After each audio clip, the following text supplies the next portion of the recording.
What's up, guys? Welcome back to the Dr. Joey Munoz Show. I am your host, Dr. Joey, Nutrition Science Ph.D. and founder of Fit for Life Academy. Today, I had a wonderful conversation with Miss Natalia Mello, who, if you guys don't know who she is, she's a prior Miss Olympia winner. So she's been at the pinnacle of fitness. And I really like Natalia because she is so real on social media. She's a mom of two. She's been through it all when it comes to like going on all sorts of fad diets, being super restrictive. And her journey is incredible because she has such a healthy relationship with health and fitness now, which is a lot of what we talked about here today. So we talked about her experience as the winner of the Miss Olympia, what it was transitioning away from that to then just living a normal life to then becoming a mom, and how she models healthy behaviors for her kids. It was absolutely awesome, and I'm confident you guys are really going to enjoy it. Now, before we get started, it is my 2 seconds here to beg you guys, if you are a regular listener of the podcast, to just take a second to rate the podcast and leave an honest review. First off, it helps me a ton. And two, I like getting the feedback and I read them all, and just learning what you guys are enjoying is super helpful for me. Okay. And this podcast really only grows through reviews and through word of mouth. So if you enjoy the show and you think somebody that you know would benefit from listening, please share it with them as well. It would really mean the world to me. All right. With that said, I always say this jokingly / not jokingly. I'll stop begging now. Thank you guys for tuning in, and I hope you enjoy the rest of the episode. What's up, Natalia? How are you doing today? It's a pleasure having you on. Thank you so much for having me. By the way, do we go by Joseph, Joe, Dr. Joseph, like Joey? Like, how do you prefer? Joseph or Joey? I don't like Joe. It's a little bit too short and serious. Joey. Okay. Yeah. Dr. Joey, I mean, I can appreciate the doctor behind before it. You better believe that if I had a PhD, I would have a neon sign on my forehead. But you're just too cool to be called, like, it sounds very old. You know, I actually got that feedback from a client of mine recently. He was like, I don't know if you should be calling yourself Dr. Joey, blah, blah. I'm like, Oh, I well, I do it would. for the credibility piece, but Oh, yeah, I 100% would. Oh, you better believe that. Like, you know how Lane is always talking about his PhD? I would of be course. worse. I would be 5 times worse. So, Well, just put it maybe out we there. have to get you an honorable PhD to see what you behave like. I'm not even going to be able to stand myself. Awesome, Natalia. Well, listen, I want to say thank you for being on, and let's go ahead and get the show started. Your story is super unique because you've been at like the pinnacle of fitness, winning the Miss Olympia, and now you're a mom and you have kids and you run a business. And I'm sure the transition between those two worlds is a big transition, and there's been a Yeah. lot of changes. And I wanted to talk about this because one of the things that I talk to people often about, Natalia, is that life is seasonal, right? And there are periods in life where you could dedicate more time to certain things, and there are periods of time where you can't dedicate as much time to those things. And I realize this is one thing that people really stress themselves about a lot when it comes to fitness. It's like, man, if Hmm. I can't be perfect, if I don't look the way I did last year, um, people kind of spiral out of control. And so I thought, what better person to talk about this than you? And you've been on both extremes there. So you won the Miss Olympia. Let's start with talking about that. What were some of the key factors physically and mentally that helped you achieve that level of success? And how did that experience shape your life?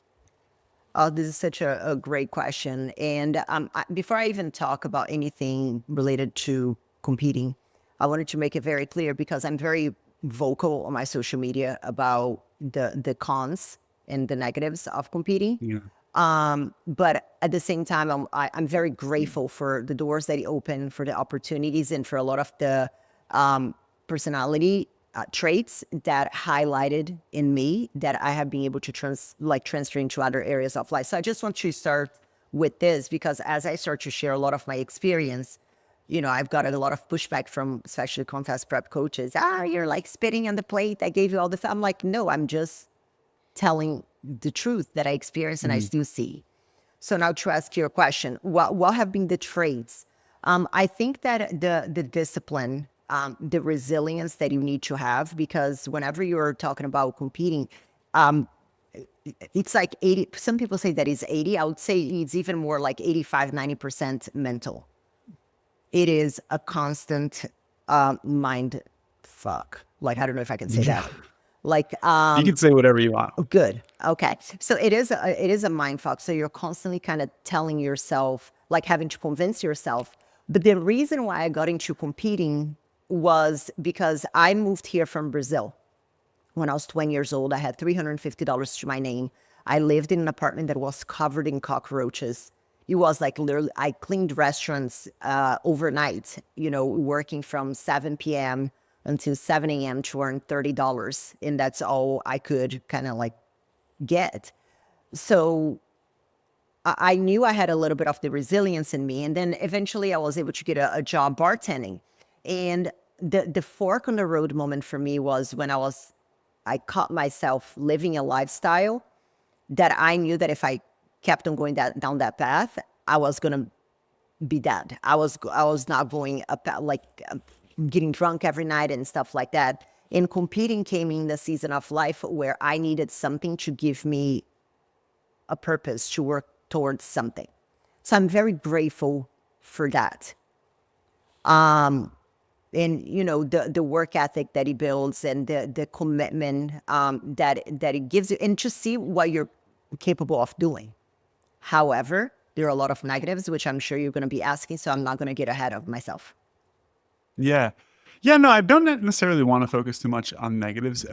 There's obviously a ton of negatives. I actually recorded a podcast episode with a good friend of mine who competed in world's bodybuilding competition. I don't know too much about the different federations and stuff, but the whole episode was talking about like the dark side of bodybuilding, essentially what's necessary to get there psychologically, physically, etc.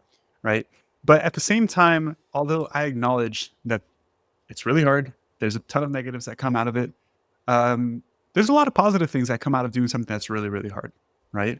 And that's kind But of does where I it wanted have to be to, bodybuilding though? Like that's the thing. I think that a lot yeah. of people are getting into it with the wrong mentality and being sold the wrong thing, because they're getting into bodybuilding like with being sold that it is this, like, you're the poster child of health, you're the poster child of like, what fitness and health and well-being is. But nobody is talking about what it also takes. And by the time you realize that it's not healthy, you're already knee deep in it, and you're so your perception of reality and what's normal and not normal is so skewed because everybody Yeah. around you does the same thing as you, which is absolute fuckery. Yeah. Then Yeah. it's hard. So my biggest thing is I wish somebody had told me what's on the negative side of it, because then I would be able to make a decision. Would I have made a different decision? Probably not, but at least I would have known. That's my main point. Yeah. And I want to dig a little bit deeper into this because you mentioned like it skews your perception of reality. What do you mean by that? Whenever everybody around you thinks that it's perfectly normal to binge Mm, for, a full week straight, and to have a fat closet and a skinny closet, and mm, to, oh yeah, I'm doing my 3rd hour of cardio today. That shit's not normal. yeah. Like, but because that's what everybody around you does, you don't see anything remotely like crazy about it. It's like, oh yeah, another day in the Yeah. office. Yeah, that makes sense. That makes sense. And I'm sure you could probably mention 100 different small examples like that of how like perception is skewed. And as you mentioned, you probably don't realize it when you're in it, and you start to realize these things after, Yeah. right? Which kind of leads me into this next topic that I want to talk about. Like, what was it like for you? And I mean, there's so many people that compete, but there's so few people that can call themselves like world champions, right? Yeah. And I'm sure it's very different, like not competing when you were just somebody who's trying to compete, but like didn't make Yeah. it that far, and then stepping away from it when you've gotten to the absolute top. Yeah. So after stepping away from the stage, how did your approach to health and fitness begin to change, especially as you transition from being a competitive athlete to focusing on other priorities in your life? So my come to Jesus moment, I was still competing, and my husband was a professional rugby player. Okay. So for the longest time, again, kind of going back to perception being skewed, I thought that what I did was totally normal. I'm like not wanting to go out with my friends because I felt fat, because I was like Hmm. 7 pounds overweight or 10 pounds overweight. Mm. Totally normal, quote unquote. I'm doing air quotes. Then I started dating my husband, and Roger was playing at the highest level. He represented his country. He played in what's called like the all-star team, which is called the Barbarians. Roger was very successful. And whenever we start dating, I start to pay attention that his life didn't revolve around his sport. Like he Yeah. could go play a game and then go to a restaurant and not even care. Obviously, he's still making like healthy-ish choices, but from my experience, the coaches in bodybuilding would be like, "Oh my God, you can absolutely not even step inside a restaurant because you suck if you do." So I start to see a level of normalcy in his life that I didn't Yeah. have. So I Yeah. think that that was a big flashlight, like a flashlight on my reality, that I was like, oh, hold on a second. This man is playing his sport at the highest level. And I'm doing my thing also at the highest level of my sport of choice. But my sport's 24/7, 365 days a year. Yeah. So that was kind of when I started to realize that the math wasn't mathing. Yeah. I love that phrase. Yeah, the math wasn't mathing. And, I start to lose a little bit of the joy of it. And I'm Latina, and I come from a household which is very common in Latinos households, especially with women, to always have commentary around the woman's body. You're Yeah. never good enough. You're either too fat or too skinny. Oh, let me cheat a little bit more, lost some weight. Oh, you're going to look like a man. Oh my goodness, you're so fat. Like there is a running commentary by everybody. And that's the environment that I grew up in. So getting the validation in bodybuilding was like great. But then I start to realize that a lot of the decisions that I made, a lot of my eating habits were rooted on my experience as a child, watching my mom go through all the diets. I was doing the cabbage soup diet with my mom when she was 12, when I was 12. Wow. So being a witness of that cycle and seeing where I found myself with a lot of my eating behaviors, like having a sick bucket after winning the Olympia because I ate myself sick. Mm. I didn't want to replicate that whenever the time came for me to have children. Yeah. No, there's so much to talk about here. So I also am Hispanic. My family's from Cuba. I'm the first in my family born in the US. So I totally understand where you're coming from in terms of commentary. It's not just with girls. Like and my wife, when we first started dating this and she met my family, she started to realize this. It's just like there's always comments about body image. And it's always you're too skinny or you're too fat. Like I would go home uh during college, like a break or whatever, and I would have lost some weight. My mom's like, "Oh, you're too skinny. You gotta eat. All right, I gotta eat." And then I would come back and it's like 5, 10 pounds heavier. "Oh, you're so fat now. You gotta lose weight." It's like, this is Yeah. so ridiculous. This is so Yeah. ridiculous, you know? Yeah. You realize how stupid it is And they have afterwards. no standing. I mean, love my mom, but she does not have a lot of room to be talking about. I'm like, lady, zip it. That is too funny. You mentioned earlier about like, going to restaurants and realizing that your husband can just have some food and not worry about it. This is something and honestly, this is one thing that helped me try to differentiate the type of person that I work with too, and what I emphasize when I work with somebody as a coach. When I started, it was very like fitness focused, right? Like, hey, we're gonna lose 20 pounds of fat, we're gonna build some muscle, we're gonna improve body composition, like that. That was the main emphasis. And the people that I worked with were like really into bodybuilding and competing and all this. And like now I still focus obviously on improved body composition, but I talk a lot more about health, mental health, like consistency, life, because I think those things are really important. And some of the things that helped me realize that was I would go out with friends, and these friends, for example, like had a competition coming up or whatnot. And we would go to a restaurant. And the thing is, like, they mask it in the name of being healthy, I right? just made a post Yeah. about that.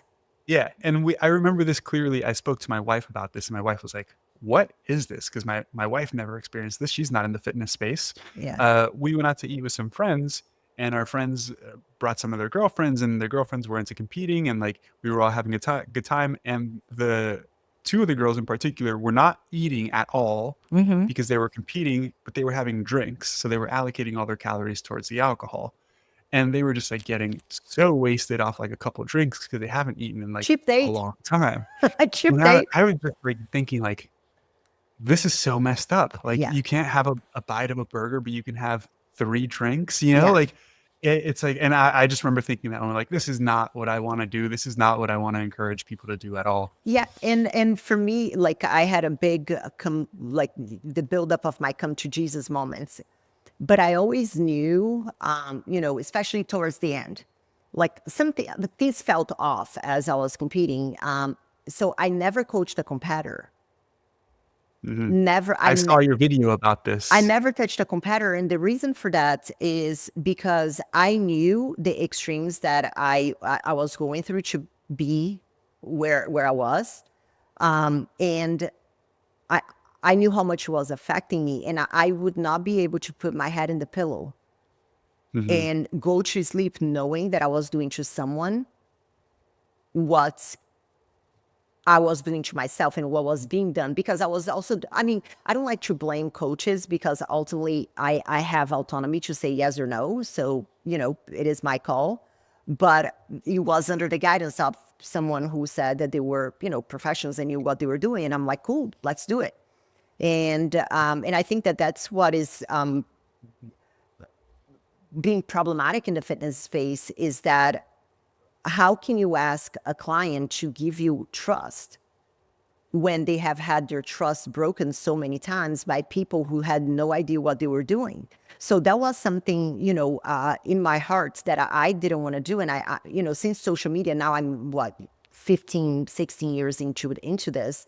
And I'm seeing how rampant it is for people who have no idea what they're doing to be coaching and giving advice on things that is way outside their scope, especially Yeah. whenever it comes to, you know, I think the mental health aspect and stuff like that. Obviously, there is some that we can talk about, but there's a lot of it that I don't feel equipped to do it. And that's why I have a Mm. counselor on my team because I want to support these women, but it is outside my scope and I might be doing more harm than good in doing that.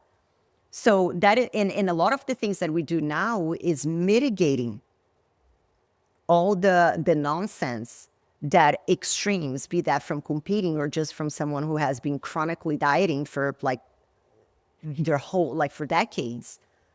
There is a lot of emotional habits that need to be reestablished that go way beyond just Yeah. talking about the training and nutrition. Training and nutrition is the walk in the park. You can find that shit on Yeah. like Pinterest. But what Yeah. people don't understand is that there is an emotional component that it is the biggest driving force of change Yeah. that they a lot of them they're oblivious to it.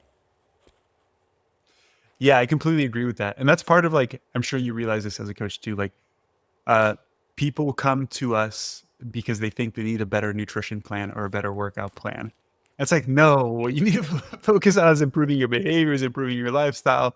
And that's kind of what they realize after signing up. So I'm happy you brought that up. Let And me ask you this. Go can ahead. I just piggyback on that as well? Because I also think that there is a big a problem with the idea of what, quote, a better nutrition plan and a better workout plan, end quote, looks like. Yeah. Because for many people, they think that like bells and whistles and, you Yeah. know, Yeah. Yeah. the drop set, pyramid set, GVT, and like all these things and carb cycling, and you're gonna go up and you're gonna go down, and then you're gonna do this rest.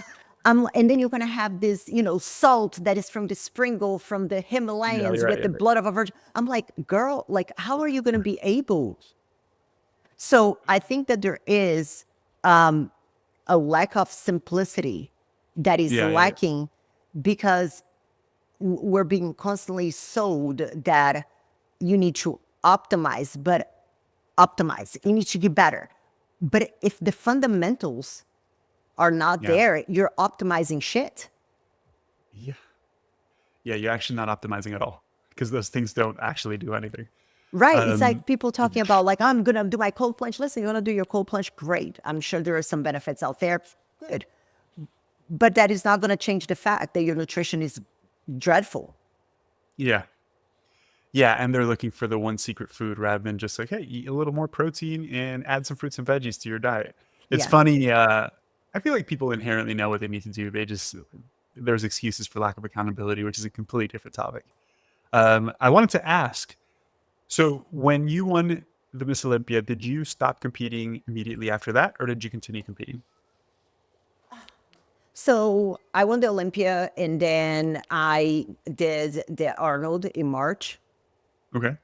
I think I competed like twice or three times after that. Okay. But it was almost like, okay, I did it.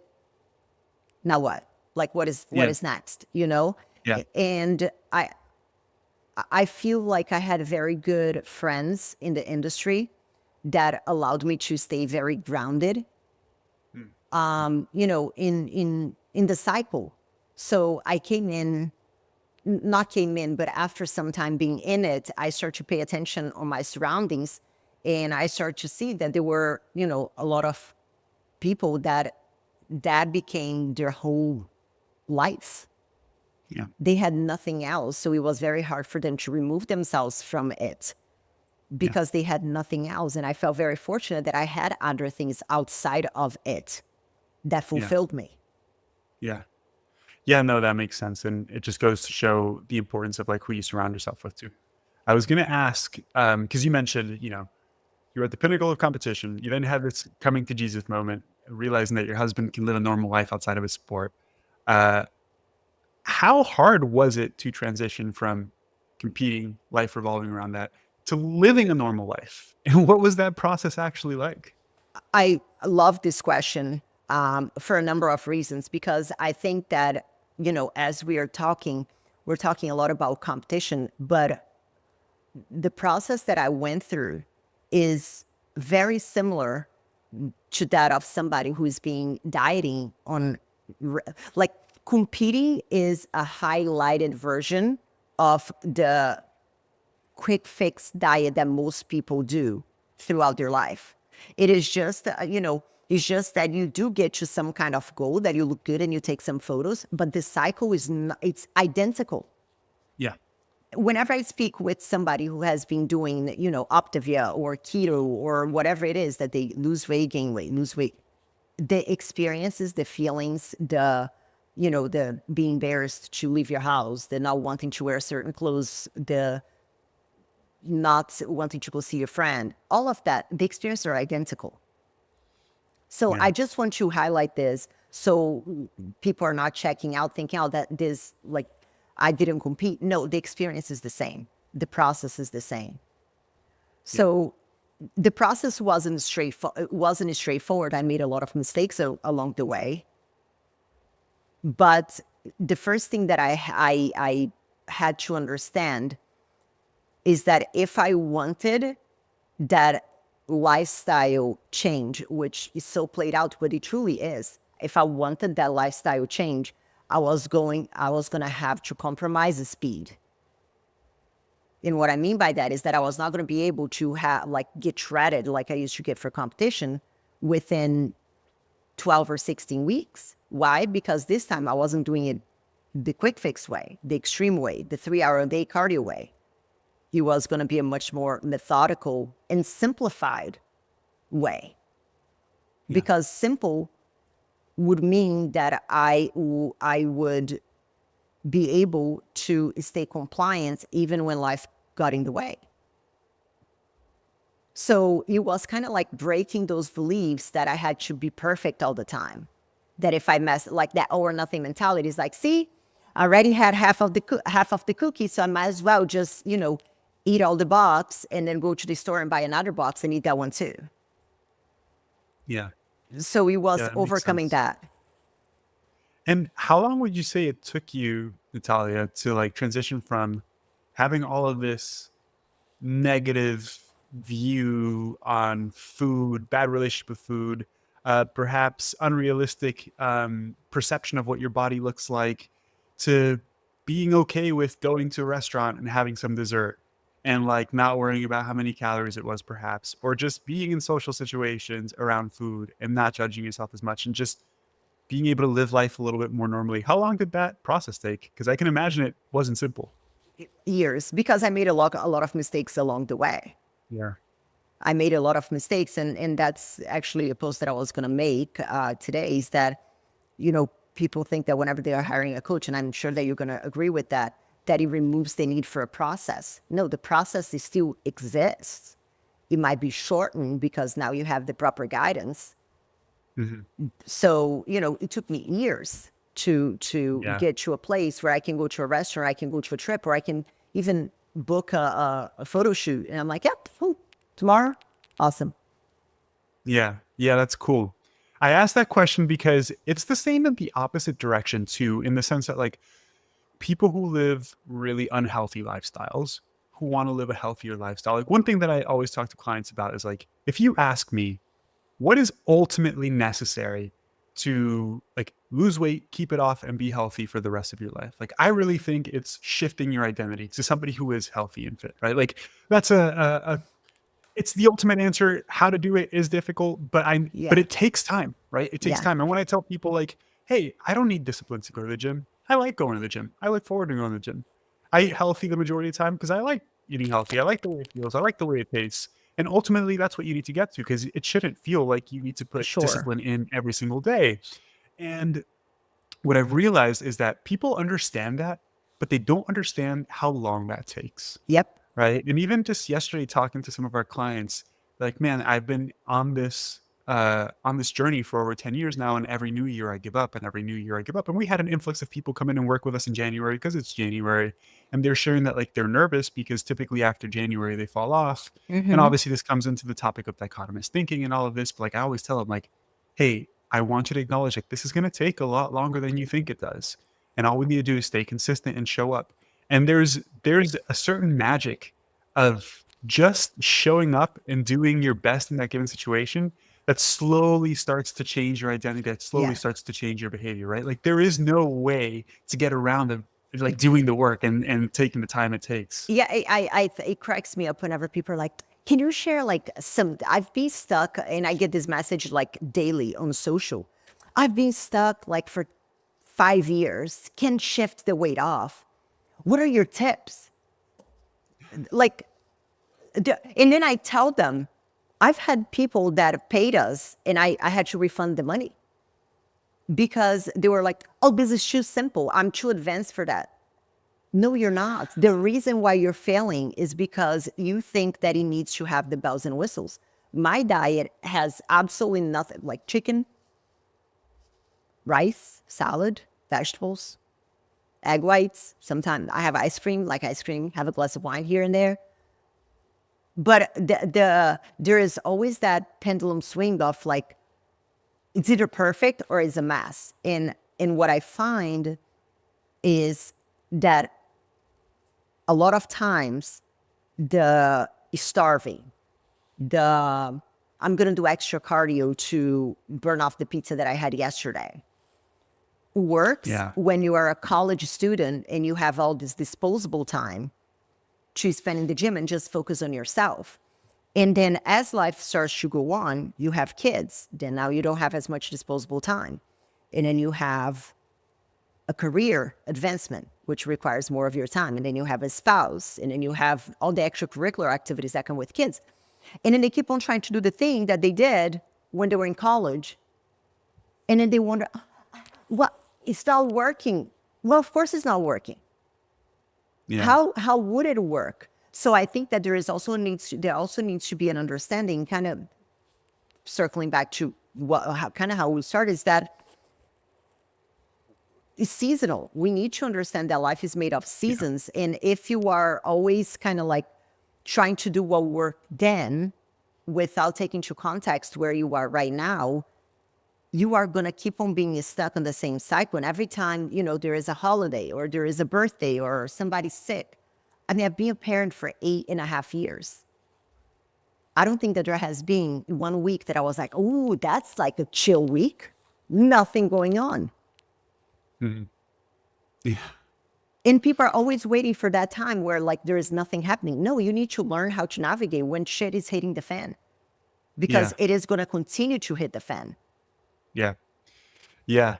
Two things. I definitely think you obviously need to learn how to navigate difficult situations and Mm-hmm. understand that navigating a difficult situation is not going to look the same as when things are not difficult. Like it's not going to be as good. You're not going to make Mm-hmm. as much progress. Like it's normal. And this talking about this topic of seasonality, it always comes up around the holidays because people struggle around the holidays. Yeah.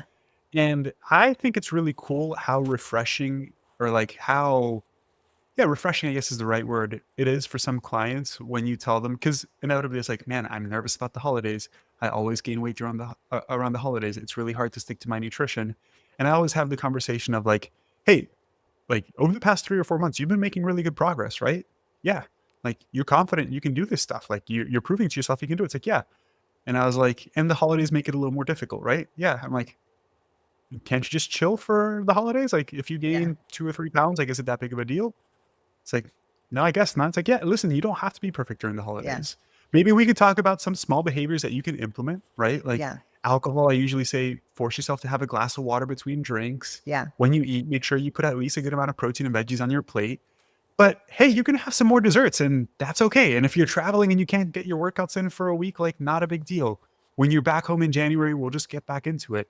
And I Mhm. can't tell you, Natalia, how many times clients literally look at me like I can do that. It's like, Yeah. yeah, you can just chill. Like it doesn't have to be perfect all the time, right? Yeah. And relieving that pressure helps so much because the Yeah. issue is that people think they always have to be perfect if they're going to be healthy. And if they screw up December, then it turns into January and February and it just freaking goes on forever. I want to go two directions here, but I'm going to start with because I've gotten a lot of pushback on my social because I post if I'm having a glass of wine with my husband. Yeah. If I say, that we had a member that lost 148 pounds and we put wine in her plant. Why? Because it was a big thing for her. And she didn't have it every single week, but it was there because Hmm. her and her husband like to go on date nights to nice, Hmm. nice places. Hmm. And the concept of that, people are like, but you're a fitness coach and you like should be talking about health. And I'm like, can somebody explain to me how is it that is healthier or better to be, let's say when I was the poster child of health, when I was competing, Hmm. I didn't go anywhere because I was embarrassed. I didn't take photos if I weren't shredded. Yeah. I turned away trips with people I love, my family, because I felt, pressure that I wasn't going to be able to be perfect with my training. Yeah. So how is any of this behavior healthy? Because in my opinion, it isn't. If I teach our members or anybody who watches the content that it is okay, is it optimum? Is it the best choice that you're going to make? No, but I mean, if we don't want to die, we don't might as well not step outside because you can get run over by a car. So how about we learn how to, I much rather give them the tools to make choices and have the autonomy. Hey, here, you can have this, and these are your goals. And then you can make your decisions based on the alignment with your ultimate Yeah. goal. Yeah. And the whole idea of like telling, oh, my coach doesn't allow me to do this. And I'm like, how old are you? You're not a child. Like your coach doesn't allow you. You're like 50 years old. Stop it. Yeah. And it's also the idea that having a little bit of flexibility helps so much with consistency. And Yes. consistency is just like the main thing that matters, right? My biggest pet peeve, Natalia, is like if I go to a family party, Oh, I know what you're going to I, say. Keep on going. yeah, it's like with my wife's family and some specific people, if I have like a muffin, we'll be like, I Oh, can't believe you're eating food. that.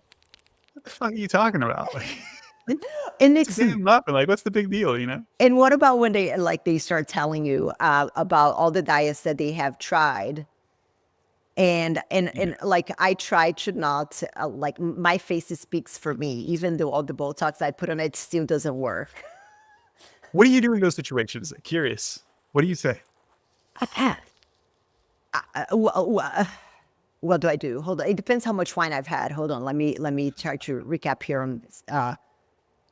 I just say, I mean, YOLO, man, you just have one life. Like I try to be funny about it so I can get out of the Yeah. conversation because I know that it is a conversation that I can get very passionate about. So Yeah. I rather get out of it quickly, because if it starts to kind of like progress, and my husband will come, if I really go into it, my husband will come next to me and he's like, too intense, too intense. So I I try to be straight funny. up, I straight up look at people in Italy and I'm like, I don't talk about nutrition. I straight up say that. Like they're like, "Oh, what do you think about this?" I'm like, I don't really think much. That's my answer. It's usually like, "What do you think about this?" And I Right. just tell them like, I don't really think much about it. And they're like, "Yeah, but like, don't you do this professionally? Like, what do you think about something?" Like, I don't really talk about nutrition outside of it. And like, I'll literally just look at the person and be like, "Listen, I do not talk about this outside of work because I just don't want to talk about My this." favorite, whenever And that usually works. they ask me about it, about Gary Brecka. Oh my god, he's gotten so famous. It's crazy. I know, and that's a problem. So like people will ask, "Oh, what do you like think about the triple hydrogen water?" And I'm like, "Oh Jesus." Yeah. Yeah, and what people don't realize, Natalia, it's like, let's all right, even if we give them the benefit of the doubt and say these things have a benefit, right? There's some research showing some slight benefits of hydrogen water, whatever. Like the benefits of that are like this big, Yeah, right? So minimal. And people are trying to obviously find a magical solution, which is yeah, a completely different topic. yeah. People are But trying to hold on to that 1%. yeah, That is, instead of, being intentional about the other 99% that is ultimately going to be the foundation in what yeah, moves the needle. yeah. Let's bring this conversation back to you because this is the topic that I'm most excited to talk about, which is becoming a mom, which is obviously a major life change. Uh, I became a dad not too long ago. I have a 2 year old, 2.5 year old, and we have a 1.5 month old. Ooh. I'm not sleeping right now. When I told you last week that I'm sick, I'm still sick. And I think it's because I just haven't been sleeping. Yeah. And so what I wanted to ask is like, how has becoming a mom, and I know you mentioned that you have an 8 year old, so it's not something recent for you, but how has becoming a mom reshaped your relationship with fitness and self care? Oh my goodness. Significantly, especially with, I think, because my daughter, um,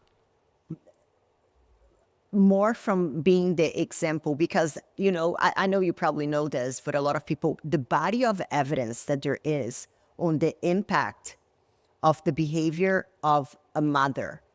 And a lot of people think that it is just the, telling the child, oh, you're fat, or telling the child, oh, you shouldn't be eating this because that's not good for you. They think that that is the only thing that influences the child. But there are more recent researches in the evidence. I was blown away when I was working, because Yeah. I recorded a podcast recently about that. The way a mother speaks, the way she looks at herself, the way she dresses, the comments she makes about her own body, all of that translates to their kids. And there is significant evidence that signs of eating disorders start in kids as young as 6. Yeah, I believe it. And, I intuitively knew that, because I am the child of somebody who was a chronic, like, loved my mom. And I tell her that whenever she starts telling me about the diets, with her, I'm like, I don't want to talk about it because we're going to fight. Yeah. So I know the consequences that it had on me. So it made me step up on my behaviors in order for me to be the example that I want my children, especially my daughter, to be. Because I see, time and time again, people are like, oh, I just would love for my son to like lose some weight. But they are significantly overweight themselves. And I'm like, how do you think the child got there? Or, I don't understand. My daughter is like making comments about her belly and how she looks fat right after the person has said that, oh, I feel so fat in everything that I wear. Yeah. So, we need to become what we want our children to become, or at least I always want my kids to be better than me, but I need to Yeah. set that like high bar. So I had to become the habits. I had to become the embodiment of the footsteps that I would like my daughter to follow. So, at home, we don't mention food as good or bad. Yeah. We don't, we say, oh no, this food right there is protein, it's good for your muscles. Yeah. My kids have ice cream. They have Yeah. McDonald's. Is it a daily thing? No. They have candy. There's actually a bucket of candy here, still from Halloween. And my kids don't feel the need to binge on that because it's available. Yeah. So this, I think, has been one of the biggest shifts for me. And also, understanding that I don't need 2-hour workouts, 3 hours workouts, and that most days is not going to be perfect. I mean, here in Texas, we've had snow days and the kids don't go to school. So my workout had to look different. My nutrition had to change a little bit. So I think it's becoming a little bit less rigid about what should be, and back to seasonality. Yeah. It's a season. Yeah. I've been talking about the seasonality thing recently because right now I'm just training 3 times a week, and I typically train 5 times a week. Mhm. And it's just because I'm just not recovering. Like I go to the gym and I feel like I'm falling asleep at the gym. Yeah. And if I do 2 sessions back to back, like the second session, I'm just like so gassed. So I'm like, I'm Yeah. gonna drop it down. I was talking to clients about this because I'm like, previously, probably 5 years ago, 10 years ago, I'd be pretty stressed out if I told myself I can only train 3 days a week. Yeah. But it's nice, from a psychological perspective, you grow and you evolve so much. And it's nice being at a point where I could acknowledge like I'm perfectly fine with going to the gym 3 times a week. I understand it's a sacrifice that I'm making to be able to do the stuff that I do, right? For I now. also love, And yeah, for understand now, that it's a for exactly. now thing. It's not a Yeah, forever thing. And I think that that's where a lot of people miss the boat. It's like, oh, I can only do 3 times, so what's the point? And then things spiral out of control. And then whenever they try to get a hold of it, they're so far from their, their perceived beginning, that it just becomes a snowball of frustration. yeah, definitely. And I really like that you like took this conversation in the direction of leading by example, because that's one thing I'm really big on. Like my experience growing up. So I grew up with a single mom, and it was not leading by example. It was very like top down dictatorship, right? Uh-huh. So like I think I have very like healthy behaviors, and I have good morals, and I think I'm a good person because my mom like told me to be that way, Yeah. not necessarily because she led by example, right? I'll whoop your And ass if you're not. essentially, right? Essentially, yeah. And I've never liked that. So like my approach with my son is completely different than that. Like I don't force him to do anything. I just like do exactly what I would want him to do. So like kids don't like veggies, right? Mhm. And like I force like when I have dinner, I make it a point to sit right next to him and eat slowly and let him see the veggies. And I'm like, hey, you want a veggie? He's like, no. And I'm like, all right, Poppy's having a veggie. This makes me strong, right? And like literally just sit there, and hopefully I hope this turns into something that would then encourage him to do it, right? When it comes to foods that I want him to eat more of, similar, we don't say like good or bad, even though he's too little to really understand. But we have this thing now where like eggs and protein makes you strong. So I'm Yep. like, his name, he's Junior, but we call him Junie. I'm like, Junie, what do eggs do? And he goes, makes you strong. And he flexes and eats the eggs. I'm like, this is Yeah. such a positive way to encourage healthy behaviors. Yeah. And even outside of that, it's like, I get to work from home. So he sees me like working hard, which I think is a good trait, right? Yeah. Like I want him to think his dad's hardworking. He sees me being good with mom and like spending time Yeah. with her and helping her. And I'm very big on like not telling, not just kids, people in general what to do, but just leading by example. And I feel like most people who do the opposite, it's just hypocrisy. It really is. If you Mhm. tell somebody to do something and you don't do it, like it's pretty hypocritical. And Um, can I and I think and I love social media. I mean, we met through social media, and I've yeah, met amazing people through social media. A lot of, the people I work with found me on social media. So this is not the bash fest of social media. of course. But I think we have a big problem right now with social and people comparing themselves to the highlight reel or the perfect version of somebody else, the Yeah, perfect diet. And, recently somebody was like, oh, can you post what you eat in a day? And I'm like, but why? Because it's going to lack context, depending on what day it is. Are we talking about Wednesday, or are we talking about Saturday when my husband and I order, like, either go out for dinner or have yeah, order food in or order a pizza or Yeah, make a yeah, pizza yeah. with our kids. So I think that or for example, I love doing this specific machine in the gym. And the reason for that is because one, nobody ever took it because they didn't know how to use it, a cardio machine. And two, it's easy for me to answer emails whenever I'm on it. And then I start to see that a lot of people were hogging the machine after I started using it. And I was trying to understand. And then one day somebody came to me and they're like, so this is the secret, huh? To have like nice legs. Do you see what I mean? So it's like people are Yeah, taking without context why somebody's doing something and yeah, making it the rule instead of contextualize why that is being done. yeah. And the social media thing, even another thing I want to touch on here, because you mentioned comparison, and people compare themselves to what they see on social media, and like so much of it is just not real, right? You probably have seen, I mean, like in terms of people editing videos or not being honest about using performance enhancing drugs and like promoting their bodies. It's like, hey, a lot of people can actually accomplish that, right? I am pretty open, always talking about like, hey, I've been training really hard for 15 years. I don't look like a bodybuilder or like a dude that has been working out for 15 years. I think that's a big reason of it is because people have false perceptions of what may be achievable. I'm also really tall, so it's like hard to fill out my frame. But inevitably, when I post those videos, people just like shit talk so much, right? And I honestly couldn't care less, but it's funny. Uh, and something happened to me recently, which just proves my point even more. Because anytime I make those videos, I usually say, like, if you think that I'm not in shape, it's probably because you have unrealistic expectations of what's actually achievable. And you haven't been training for over 10 years and you don't understand what it actually takes to change your body composition or what's actually like how much you can actually change. Because genetics do play a role, right? And so, anyways, I always talk about this. I obviously make videos where I give tips about training as well. And people are like, why would we listen to you? You're not so muscular, whatever.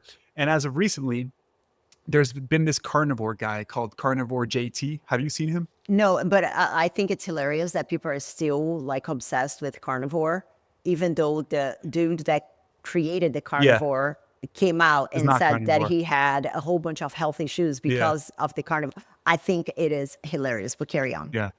Well, check this out. This carnivore guy has been essentially roasting my videos Oh, like 2 or 3 times a month. And I just ignore it. I have not responded to a single one. And the last one he roasted is a video where I talked about where cable lateral raises may be a little bit better than dumbbells because you still get tension at the bottom where the muscle's stretched, and in dumbbells you're not, right? It's like passively resting. And I was like, this is a little bit better because you get this tension in the stretch position. And he was like, why would we listen to a guy who has no shoulders? And then he puts a picture of me shirtless, and then he posts a picture of him shirtless, and he looks jacked. Whatever, I could care less. And then it comes out that this guy like edits all his pictures. And you oh, know was how it it comes out?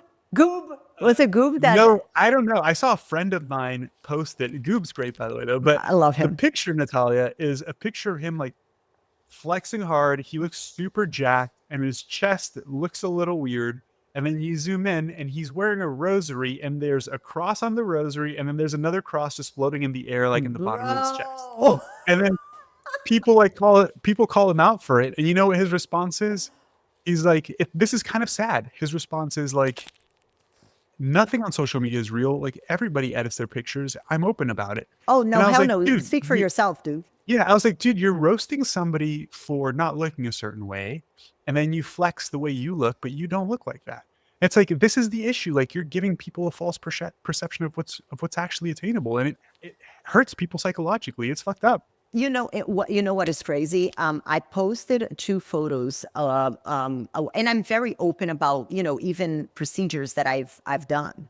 I Yeah. talk about my Botox. After whenever my daughter turned 7 last year, I decided that I wanted to have something that is called reverse tummy tuck. That is just basically fixing the skin, Okay.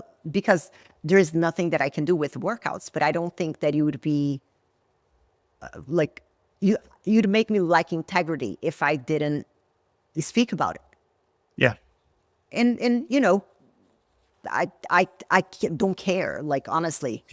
And I made a post that was like two photos, and one of the photos I was kind of like a bit more set up, and there was literally just like a fold in my belly like any normal person would Yeah.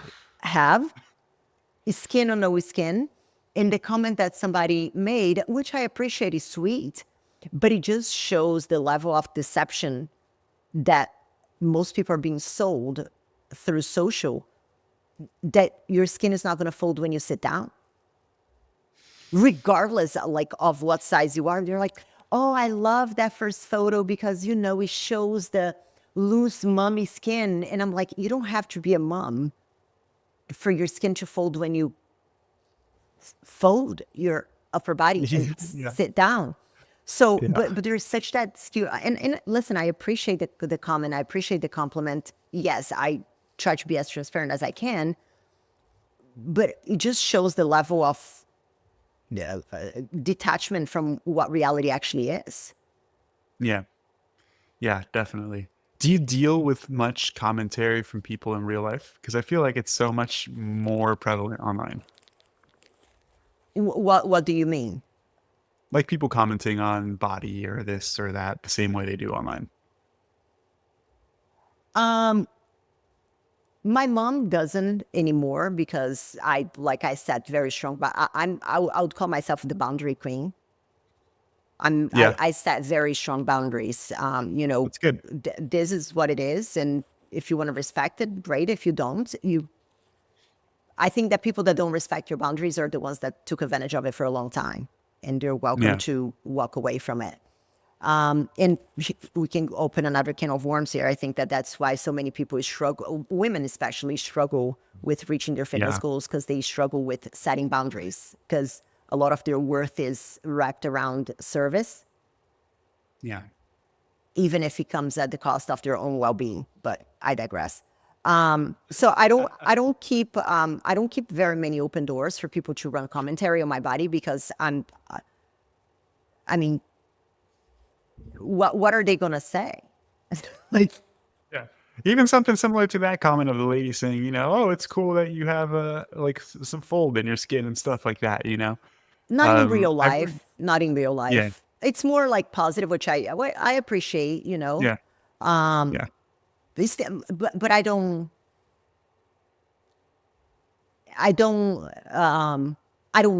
crave it. I yeah. do it for No, I me. brought that question up, Natalia, because like people are just so much more brave online, right? Oh yeah. Oh yeah. I called them out though. Yeah, yeah. I we're different. I just ignore everything. Like I get joy out of having somebody comment like time and time and time again and just giving them no attention. I love that. I need to be the bigger person like that. But It's not even being I'm the bigger person. 5'5". I'm not six You're foot. sorry. Like I It's like wasn't born to be the bigger person. it's like petty in like a different way. There was this, and Love that Patty. we're going in a couple of different ways. Like there was this one dude just like calling me out and messaging me, and like I would just Messaging you. Oh, the Natalia, audacity. like dozens of DMs over the course of weeks, and I would read every single one and just like swipe out and like not respond to another one. I wouldn't respond, and I could tell he would get so angry because he even made stories. He's like, I see you reading my messages, and like this guy was going crazy about it. And when he started doing, I'm like, this makes me feel good because I'm just gonna keep reading your messages and I'm not gonna say anything because I could care less and I'm not gonna spend any time on you. People get so worked up about things like that. I love it. Oh, what? I need to be petty like that, because I'm like, I Yeah. have no, I have a friend that calls me the petty Betty. I will do anything to not get in an argument, but if I'm in, I'm invested. I am Yeah, in. yeah, yeah, yeah. I am Yeah. in. Yeah. I will walk the other way, and if they like drama, I love other people's drama, very much in the distance. But if somebody wants to bring me in, I'm in. I'm invested. And I feel like being like Latino or Latino, we're very witty and quick too. That's one thing my wife brings up. It's like if somebody says an insult or something as a joke, I could say something back within like a split second. Yeah. It's like I feel like that's a cultural thing because you had to deal with that your whole life growing up. Like all my uncles, all my cousins, always roasting each other nonstop. It's like something you develop, which I love to have that skill, honestly. Oh yeah, like even the nicknames, they're so terrible. Yeah. They're so terrible. Yeah. Oh, that's hilarious. Are Brazilians the same in the sense that like nicknames are based off of physical attributes? Always. Yeah. Bolota would be like chubby. Like all the nicknames are Yeah. around physical attributes. Yeah. It's hilarious. Yeah, no, it's very interesting.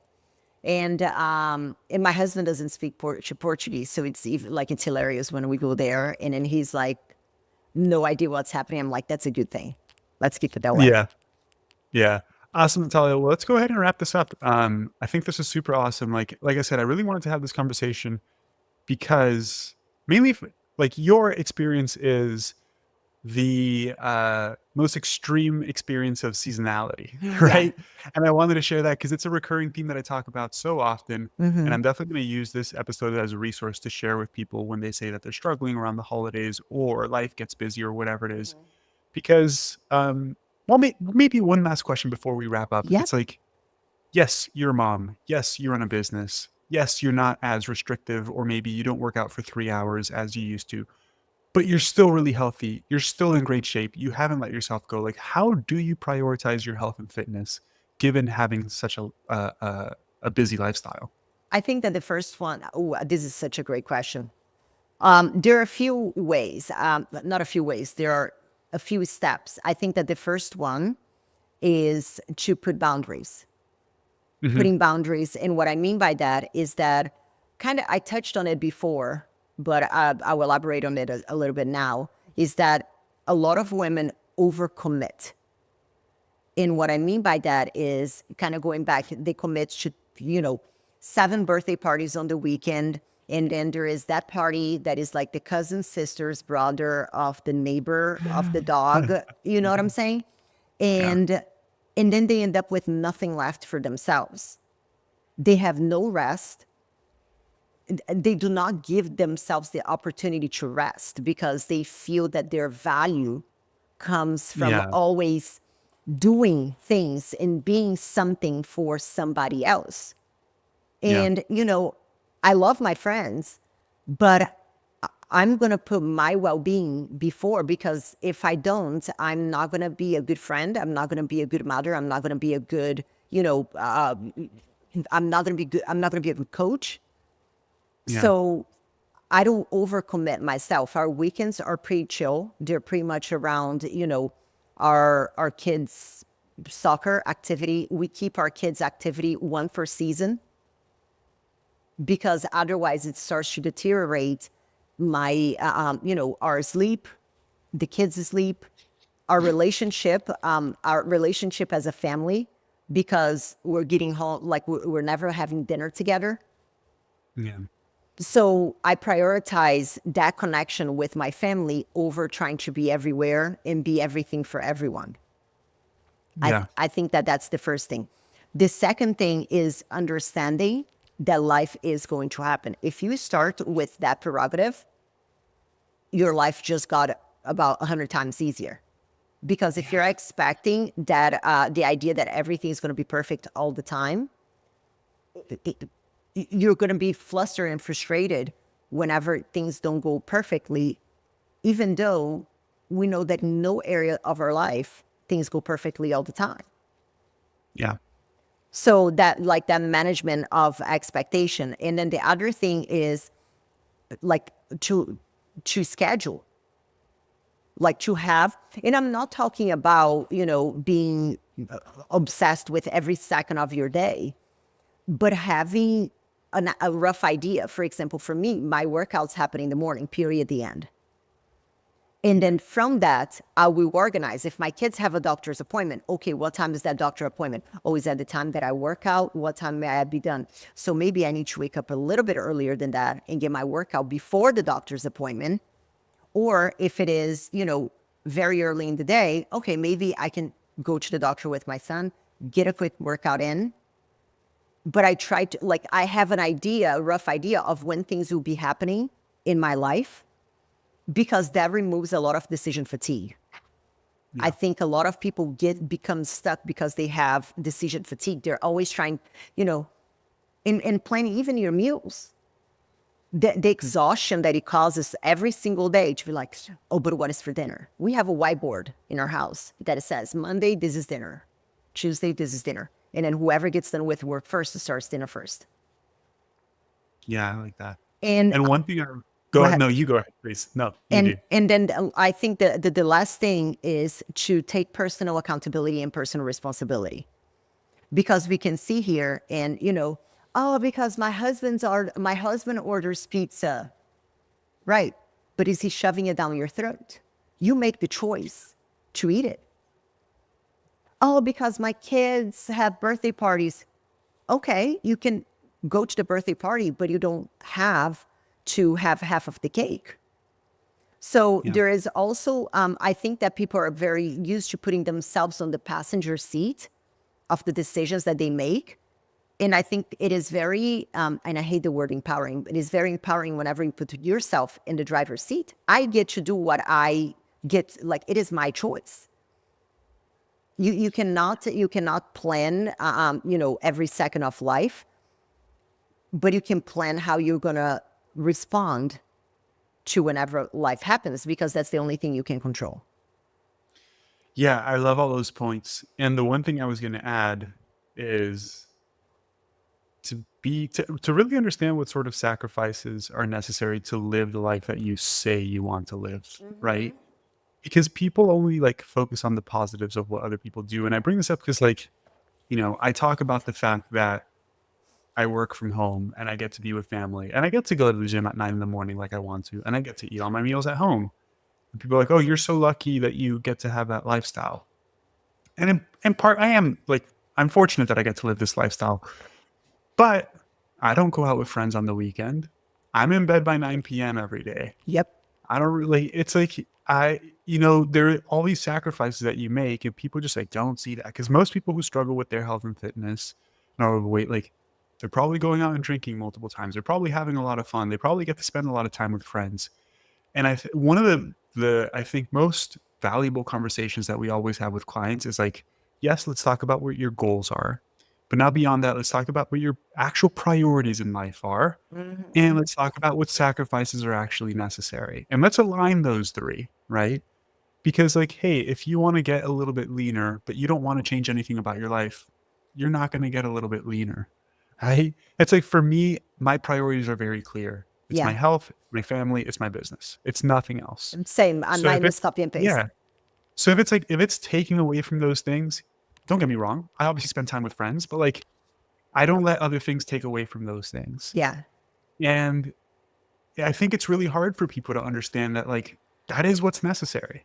Like if you wanna have a good business, if you wanna have a good relationship, if you wanna be in good health and be in shape, like yeah, you can't go out to the bar every Friday. Like you just can't. You can't, right? Yeah. Like I wish there was more wiggle room, but like you can't. Because if you do, then you feel like shit the next day. Then you can't be productive. Then you can't show up for your family. That trickles. Yeah. Then you didn't go to the grocery store and get your groceries. Then you Yep. didn't plan your meals. And like it all cascades. And people don't think about it that way. So like being very clear on what your priorities are and being okay with the sacrifices that are necessary. Because at the end of the day, like everything is a sacrifice, right? You exchange this one thing for another thing, and you have to be okay with those changes. An analogy that I like to use all the time, because I work with a lot of professional women, is let's say I'm talking with a lawyer, and I'm like, how many of your friends in law school, actually just in college, were getting shit faced and partying every weekend while you were studying? Oh my Yeah. goodness, all of them. And I'm like, right. Did they get in law school? Oh no, they didn't. I'm like, right. So now let's talk about law school. You went through law school. Imagine that you're like at the point where you're about to do the bar exam. And then you have the friends who are partying and not giving a crap, and you're there studying. Who do you think is going to be successful? You Yeah. or the person who is partying? So I think that whenever we remove and put in different areas of life, we Yeah. almost helps people to see a little bit better. Even whenever like we're talking about the immediate results. Like if you're a business owner, it's not going to take you 3 months to be making millions, despite what the internet experts might say.